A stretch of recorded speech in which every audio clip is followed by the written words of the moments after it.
তো বন্ধুরা আপনারা প্রথমে দেখছিলেন, এবার দেখেন এখানে একটা জিনিস আপনারা খেয়াল করছেন যে আমি এখান পর্যন্ত কালার আনছি, কিন্তু তো টেপার ফেড হলে কি সব জায়গায় লাগবো, একবার ছোটো চুলেও শুধু উপরের অংশ দিলে কিন্তু ভালো লাগবো না, বুঝতে পারছি? কারণ এটা লাইন আর কি, ছোটো লাইনে যে এখানে একই রকম করে দিছি চিপের আশেপাশে পর্যন্ত।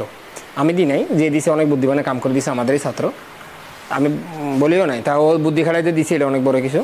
তা আর বাই যেমন চুলগুলো চিকন চাইছিলাম, চিকন ছিল ঠিক আছে না, চিকন লাইনে হয়েছে। আবার সামনে দিয়ে কপাল বরাবর রাখবো বলছে, আমি এমন একটা সেটিং করে দিছি যেখানে যতই জাকিমাকি মারুক, যতই শুকনো থাক, সবসময় কপাল বুড়ো বরাবর এসে থাকবো, বুড়োটা সরাসরি দেখা যাবে না।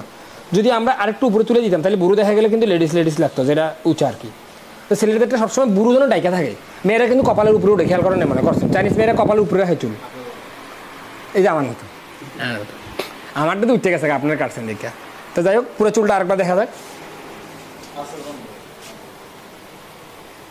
ওকে, তুমি আমার কইও যে সমস্যা হলো।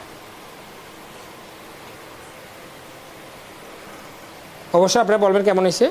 ধন্যবাদ।